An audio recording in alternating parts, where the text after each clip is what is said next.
हमको सीध करके लाना है। सिंपल तो बात है, देखो ना हमको आंसर दिख रहा है, तुम लोग को नहीं दिख रहा हल, हमको हल दिख रहा है। कैसे देखो, ऐसे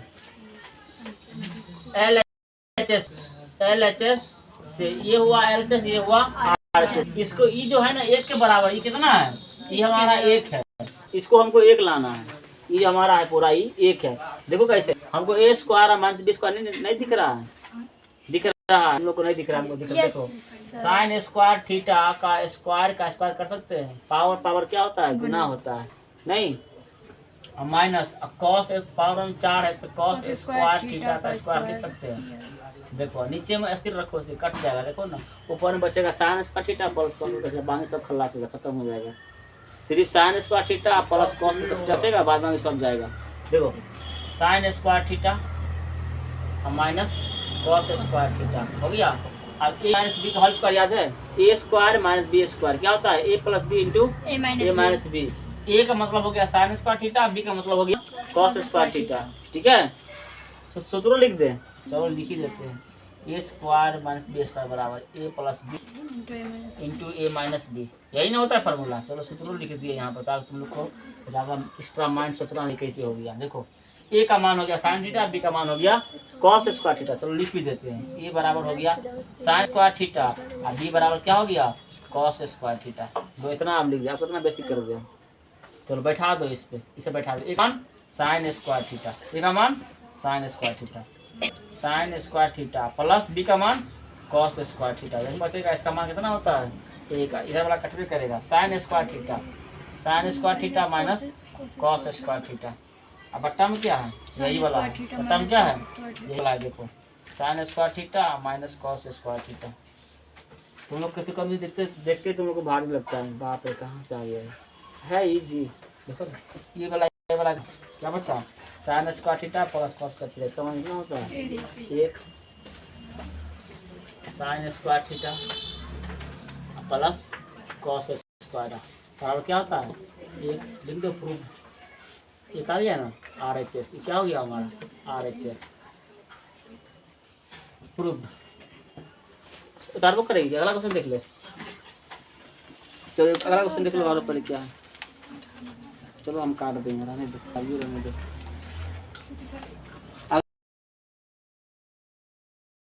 करा संगत है क्या, संगत ये तो सब पता है, संगत है, ये सब बराबर है नहीं, ये तो संगत है। 11 नंबर सब पता है। 12 पर देखो, 12 करा किसी वृत्त का केंद्र, ये वृत्त है। देखो 12 नंबर में ये वृत्त है, ठीक, वृत्त का केंद्र। अब वृत्त का केंद्र का निर्देशांक कितना दिया हुआ, किसी वृत्त का केंद्र 2 माइनस 3 कितना है, 2 और माइनस 3 इसका केंद्र का निर्देशांक है। ठीक है, करा उसके व्यास का एक व्यास है AB, व्यास क्या है इसका, AB इसका व्यास है। ये मान लो AB क्या है, व्यास है, केंद्र है। P मान पोल मतलब सेंटर, P बिल्कुल मध्य बिंदु ना होगा, केंद्र तो क्या होता है, व्यास का मध्य बिंदु होता है। ठीक है, आकारा है कि इसका एक छोर B जो है, B का निर्देशांक दिया हुआ है 1/4, 1 और 4 सॉरी 1/4 में 1 और 4 दिया हुआ है। तो हम बताइए इसका निर्देशांक क्या है, नहीं निकलेगा। मध्य बिंदु का निर्देशांक बताएं, AB का मध्य बिंदु है P क्या हो गया हमारा, P जो हुआ हमारा ये मान लो सेंटर, C पर क्या होता है सेंटर, C क्या है AB का मध्य बिंदु है, C AB का मध्य बिंदु है। मध्य मतलब क्या, बिल्कुल बीच। कहेंगे कि इसके बीच में कौन है, तो ये दोनों ना जाएगा। हम कहेंगे बताओ कि इस सब के मध्य में कौन है, तो मध्य में कोई नहीं आ रहा है। मध्य में आ रहा है ये प्लस ये, दोनों जोड़ के 2 से भाग करना पड़ेगा। मध्य में जब 2 आ जाए क्या करेंगे, दोनों को जोड़ से 2 से भाग करेंगे। देखो कहेंगे कि इसके मध्य में कौन है, तो मध्य में क्यों ये है। तो मध्य मतलब क्या, हमेशा बिल्कुल बीच में। सब समझाए हुए मध्य बीच दोनों में वर्ड में डिफरेंस है, मध्य बिंदु और बीच। मध्य वर्ड जो है सो और बीच वर्ड से दोनों में बहुत का अंतर है। ठीक है, तो C जो है AB का मध्य बिंदु है, तो मध्य बिंदु C का निर्देशांक, मध्य बिंदु C का निर्देशांक। देखो मध्य बिंदु सब कितना अच्छा से बताए थे, तुम लोग क्या बनाना छोड़ देती है। हम कहते हैं ना एक चैप्टर पर डे रिवाइज मारा करो, उससे बाहर थोड़ी जाएगा। मध्य बिंदु आराम से एक चैप्टर जब सीख जाएगी ना, तो 1 घंटा काफी है, 2 घंटा में कर लेता बच्चा पूरा। जब जैसे मेरा हाथ चला से तुम लोग का हाथ चलेगा, क्वेश्चन देखते ही दिमाग में खत्म। आगे बढ़ जाओ, छोड़ के दिमाग कैसे हावी बन जाएगा, आगे बढ़ो। हाँ, मध्य बिंदु सी का निर्देशांक, सी का निर्देशांक। आइए कुछ नहीं, विभाजन सूत्र लगाते हैं, विभाजन सूत्र लगाते हैं, क्योंकि 1:1 में बढ़ता है तो m1 प्लस m2 क्या हो जाता है 1। तो जब m1 का मान 1 का m2 का मान 1 रखते हैं तो क्या आता है x1 प्लस x2 बट्टा में 2, क्योंकि 1 का 1 कितना हो जाएगा 2, y1 प्लस y2 बट्टा में 2, यही होता है। अब लगा दो, मध्य बिंदु सी का निर्देशांक कितना दिया हुआ है 3, 2 और माइनस का 3, इसका निर्देशांक दिया है सी का, यहाँ पर रख दीजिए, ये सी का निर्देशांक। x1 प्लस x2 यहाँ पर नहीं पता है तो मान लेते हैं कि ये क्या है हमारा x है, एगो y है। यहाँ पर दो बिंदु नहीं पता है ना, ए का निर्देशांक नहीं पता है तो ए का निर्देशांक मान लेते हैं xy, या मान लो यहाँ पर लो, माना कि लो लिख दो, माना कि बिंदु ए का निर्देशांक बराबर क्या x और y, कोई दिक्कत, मान लिए तो अब लिख दो आप। तो यहाँ देखो ई x1 ई x2 है ना, x1 x2 यानी कि x प्लस 1 बटा 2 इंटू y1 प्लस y2, देखो ये y ये y2, तो y1 प्लस y2 कितना 4 बट्टा में 2। अब ई मान हमारा इसका है और ई मान किसका है इसका है ना, ये हमारा x है तो ये x है, ई y है, ये y तुलना कर रहे हैं, यही तो है ये मध्य बिंदु। जितना ये है ई बड़ा मध्य बिंदु तो निकाले हैं, क्या निकाले हैं मध्य बिंदु ही तो निकाले हैं। ये एक बार इसको लेकर इसको कर बराबर कर दो, इसको लेकर के इसको बराबर कर दो, दोनों बराबर है। देखो 2 बराबर, तुलना करने पर लिख दे क्या, तुलना करने पर, दोनों तुलना करने पर, दिमाग खोल के यहाँ रखो, देखो बतिया रहा है उधर अपने में डिस्कस कर रहा है वहाँ पे।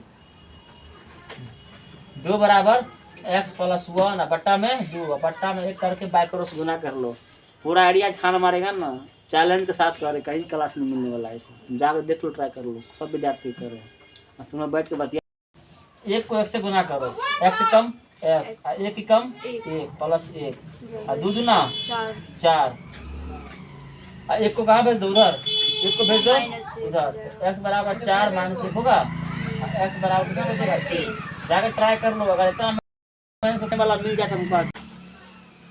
इसका तुलना इसके साथ, ये वाला मिटा दे, इधर वाला बता देगी, वीडियो रुको कर दो, इसके बाद इधर आ जाओ, देखो अब देखो -3 बराबर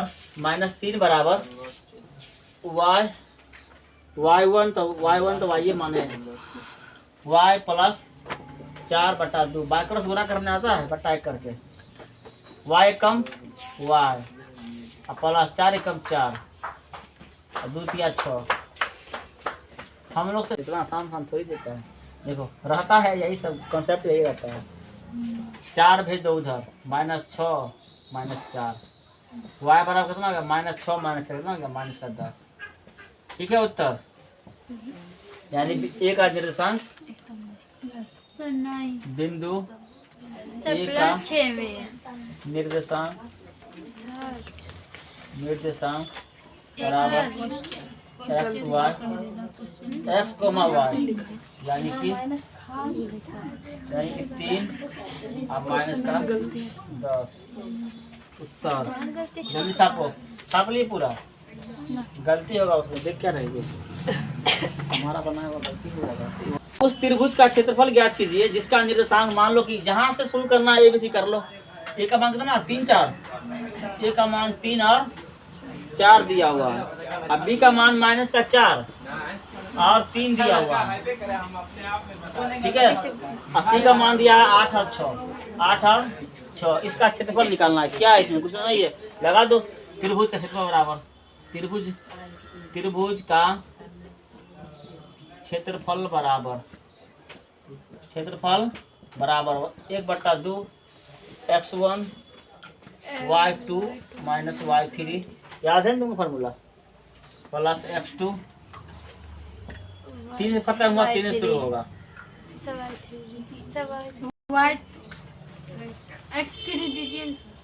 y3 माइनस y2 y1 होगा, वो यहाँ है ये तो 1 होगा। पकड़ा जाता है, गलती हो गया। ये जो होता है ना मोड में होता है, कभी ये मान जो आता है हमारा पॉजिटिव मान आता है, इसको बड़ी कोष्ट नहीं दे करके इसको मोड देना चाहिए। मोड का मतलब होता है कि हमेशा पॉजिटिव मान देगा। क्या देगा? हमेशा पॉजिटिव मान। लेकिन तुम लोग को नहीं दिया, कोष्ट करके लेकिन मोड होना चाहिए, क्योंकि क्षेत्रफल कभी भी माइनस में नहीं हो सकता। या तो क्षेत्रफल नहीं होगा, 0 होगा, लेकिन माइनस क्षेत्रफल होगा।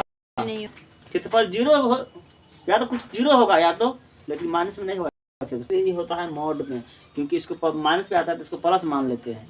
लेकिन तुम लोग को मोड नहीं दिया है। मोड का मतलब है कि ऋणात्मक को क्या कर देना, धनात्मक ही कर देना, यानी प्लस में कर देना।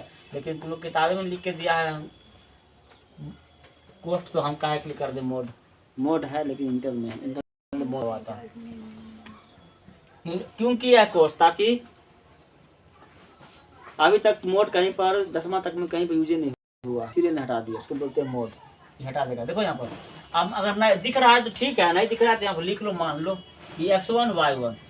x1 कितना 3, x2 माइनस का 4, x3 8। लो ये सब भी लिख के लिखना है, लिख लो y1। लेकिन जैसे माने हैं x1 वैसे मानेंगे y1, उल्टा करेंगे तो गलती होगा। ठीक है, जहाँ पर x1 वहीं पे y1। y1 कितना हो गया 4, y2 y2 3, हम तो वही कर रहे हैं, y3 6। आप मान बैठा दो। अच्छा देखो तो कौन कौन अपना अपना मान सही से बैठाए, पहले हमको बैठाने दो, उसके बाद x1 कितना यहाँ पर 3, y2 माइनस y3, y2 कितना 3, y2 3 माइनस y1 y3, अच्छा y3 कितना 6 प्लस x2 देखो माइनस 4 है ना, ये प्लस को माइनस कर दे, प्लस को माइनस कर दे, माइनस लगा हुआ, माइनस का 4, y3 6, y1 4 प्लस x3 कितना 8, 1 कितना 4 और माइनस y2 कितना 3। देखो तो इतना इतना कुल में बैठाई थी ना, सही था बैठा हुआ, और इसका सही बैठा हुआ था। तुम्हारा अगर जरूरी नहीं है कि ऐसे वो यहाँ पर अंतर भी डिफरेंस भी हो सकता है। जब हम ऐसे चलेंगे या यहाँ से बढ़ेंगे तो मान वैल्यू चेंज हो सकता है, तो देखने से कोई फर्क नहीं पड़ेगा, देखने से कोई फर्क नहीं पड़ेगा। जो ऐसे माना होगा उसका मिलेगा, और जो ऐसे माना होगा उसका नहीं मिलेगा। और तुम्हारा मर्जी कि नहीं, यहीं से शुरू करेंगे x1 y1 x2 y2 तो भी सही है, तो भी आंसर उतना ही जाएगा। ठीक है, तो भी आंसर बाउंड्री यहाँ शुरू करो ऐसे नापो, ऐसे नापो, या ऐसे शुरू करो ऐसे नापो, ऐसे नापो, तो उतना ही रहेगा, नहीं बदलेगा। लंबाई इसका उधर से नापो चाहे इधर से नापो, उतने रहेगा, घटे बढ़ेगा थोड़ा ही। बस जैसे मानना है वहाँ से लाइन से मानो, सीधा एकदम। ठीक है, अब देखो तुम लोग हल करने में गलती कर, देखो यहाँ पर 1/2 देखो 3 हुआ, और 3 माइनस 6 कितना होगा, माइनस का 3 और माइनस देखो 6 में 4 गया 2 और प्लस 4 में 3 गया 1/2 3 दिया माइनस का 9 होगा ना, ये प्लस में माइनस 9 4 दूनी 8 और प्लस का 8। अब देखो प्लस का 8 आ गया तो -8 + 8 खत्म, -9/2 किसका 9/2 आया था, 2 दूना 4 दूना 8 4.5 होगा, माइनस छोड़ देते, क्षेत्रफल है ना, क्षेत्रफल है माइनस 4.5 वर्ग मात्रा या वर्ग इकाई जो भी लिखना है 6.5 इसका उत्तर गलत है। किसी कॉपी में था 6.5, 9/2 तुम्हारा आया था सर, ये 12/2 1/2 अब 9 सही है तुम्हारा उत्तर। काटो तो 20